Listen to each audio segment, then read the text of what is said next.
in militarization of civilian affairs. What self-propelling mechanism has the National Security Council put in place to ensure that once they are deployed, they do not roll into taking over government? We have the highest respect for our defense forces as a nation, and the discipline and the respect, we admire them. But what we wanted to know, in fact, the question is not on their primary duties, which is the territorial protection of this nation. The question always arises on their secondary duties, which is, getting into civilian mix. According to the CS, all military interventions do undergo strict scrutiny by the National Security Council to ensure they are neither arbitrary nor exceed their intended scope. Of course, of keen interest is the deployment of June 25th, which again falls under Article 2413B, where KDF was deployed to offer support to the National Police Service to deal with the unrest that the country went through at that point. These are senators' call for similar deployments in areas facing hate and insecurity.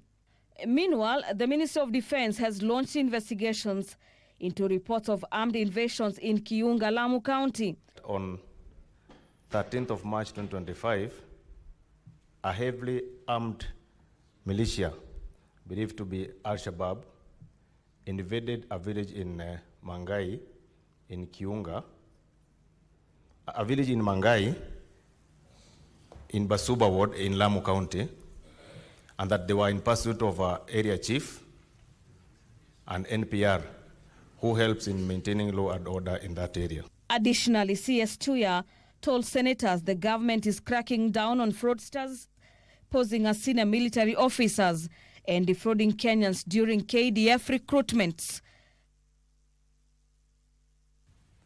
Well, that maybe is just to bring your attention is that there is a proposal of to have some amendments to the Computer Misuse and Cybercrimes Act of 2018 that was sponsored by private members, bill proposed by Aidan Daudi Mohammed.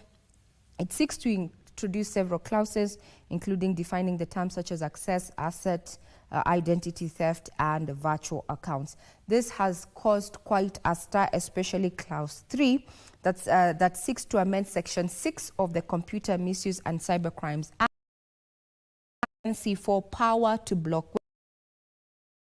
where it is proved that a website or application promotes illegal activities, child pornography, terrorism, extreme religious and cultic practices, issue a directive to render the website or application inaccessible. I'm bringing this up because this was part of some of the discourse that was happening on the floor of the House yesterday, just looking at what platforms were actually used during this Gen Z protest and what instituted the government to take such a move in deploying KDF. You can follow the full details on our website. It is www.kbc.co.ke. Now, family, friends, and colleagues, as well as section of political leaders, bid farewell to Constable Samuel Tompoi, 31, who died while serving in Haiti. Tompoi, who died in the line of duty, was honored for his dedication and sacrifice.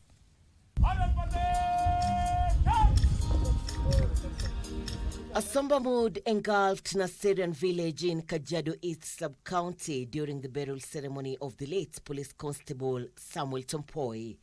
Family members to the fallen soldier eulogized him as a beacon of hope. 1 round 5. Check safe, close up.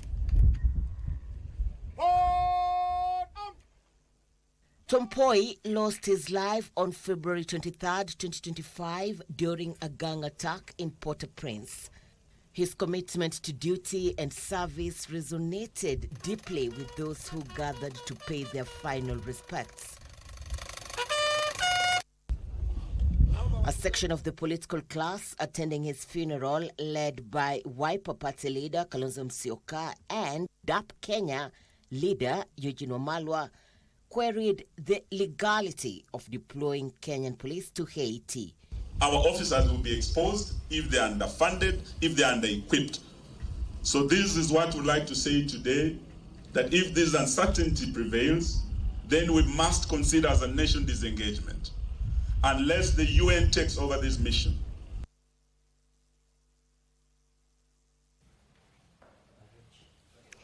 Indeed, just checking some of the feedback in regard to that. That's a story that is still eliciting considerable amount of reactions, especially on social media platforms, including X. What do you think about the utterances of Wiper leader Kalonzo Musyoka in regard to matters Haiti, as well as the safety of our servicemen out there? You can get us on X at KBC Channel 1. Crossing over to business, will the capital injection by Ruby Energy Kenya save the fortunes of the National Oil Corporation of Kenya? That is a question as attention shifts to cleaning the company's loan book and turn around it in the market. Now, yesterday the government announced that Ruby Energy has entered into a 6 billion shillings non-equity partnership with the state-owned oil and gas company. NOC Managing Director Lepran Ole Morintat said the oil and gas business is a capital intensive, requires substantial investment and operational flexibility to stay competitive. Government documents indicate that as of 2024, NOC has been grappling with the rise in debt owed to banks and other creditors, which are currently valued at 7.9 billion shillings. To eliminate these legacy debts and to find a path to corporate profitability, the state agency has sought a new direction. And so to us, a rebranded, refreshed, much better looking and appealing retail stations for the National Oil Corporation, coupled with increased volumes, with increased profitability. The partnership is a component of NOC's broader turnaround strategy, which aims to scale up its downstream operations and strengthen its position in the petroleum products trading and marketing space. This entails ensuring security of petroleum supply, stabilizing of fuel prices, and reduction of the cost of living and doing business in Kenya. And so with Ruby's coming in with working capital and financing capital expenditure, it means that we are going to rebound back to profitability, our volumes. As a non-equity strategic partner, Ruby's Energy Kenya will provide financial support, working capital financing, market development initiatives, and capital expenditure CAPEX, financing for rebranding, rehabilitation, and expansion of NOC's retail network. The partnership also encompasses the development of a new enterprise resource planning system to improve business processes and customer experience, and collaboration in the fuel card business to enhance customer engagement and service delivery. Now to the showpiece of the weekend. We're talking about the 2025 WRC Safari Rally. Kenya will be flagged off this morning in Nairobi, and it's a lead up to the two stages at Kasarani and Mzabibu in Naivasha. Now the main event starts on Friday with more than 380 kilometers set to be covered in this year's rally. After completion of the first two legs in the 2025 WRC calendar in Monte Carlo in January and Sweden in February, the Safari Rally Kenya, the third leg of the 14-leg series, will be flagged off on Thursday in Nairobi. Drivers will then head to Kasarani for the 4.76-kilometer super special stage before heading to Naivasha to tackle the 8.15-kilometer special stage in Mzabibu.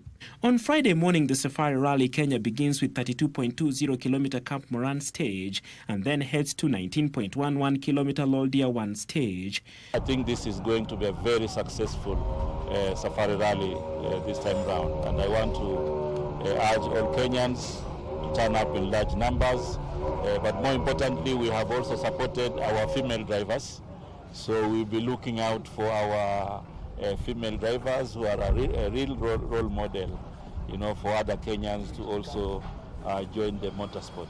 The third stage on Friday will be geothermal of 13.12 kilometers and end the morning session with a 15.10-kilometer Kedong stage. Friday afternoon session begins with the second Camp Moran stage, then to Loldia to geothermal and finally Kedong.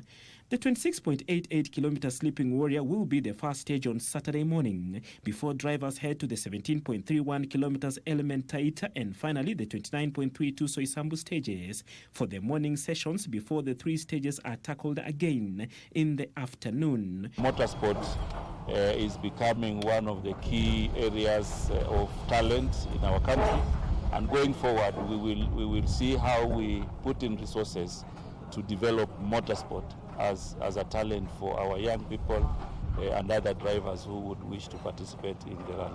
On the final day of the Safari Rally Kenya, drivers will begin the day at the 18.33 Oserengoni stage and Hell's Gate before going to Mzabibu for the second time. The final 2 stages will be at Oserengoni and Hell's Gate, leading to the awards ceremony, where the 2025 WRC Safari Rally Kenya champion will be crowned. After Safari Rally Kenya, action moves to Spain for the Rally Islas Canarias on the 24th to 27th of April, and then Rally de Portugal on 15th to 18th of May. The season ends at Rally Saudi Arabia, which is the 14th leg, set for 27th to 30th of November 2025. Well, if you did not have the weekend planned now, WRC is already in town. Officially, the the ceremony is going to start at 9. That is, you're going to be seeing and hearing a lot of activity as those particular automobiles make it to the Central Business District. The area earmarked, or rather set aside for this, is around City Hall, KICC area. The official flag off is at 11 a.m., but as from 9 a.m., you're bound to see quite the activity within the Central Business District. Given that the Central Business District hosts over 85% of the workforce that makes its way into Nairobi City every morning, well, you're bound to get into some serious traffic today as we flag off the WRC Safari Rally that starts officially tomorrow. Over 300 kilometers to be covered in this particular sports showpiece. And talking about sports and the correlation to the economy is that this morning in not too long we're going to be hosting none other than Principal Secretary Tourism, that is John Olultua, who is going to tell us how Kenya is keen on leveraging on this global sports showpiece to make Kenya more attractive, as well as we focus on the tourism diversification portfolio and looking at sports tourism. I'm Regina Manyara. I live in the capable hands of Mike as well as Vivian. This is Entertainment Thursday.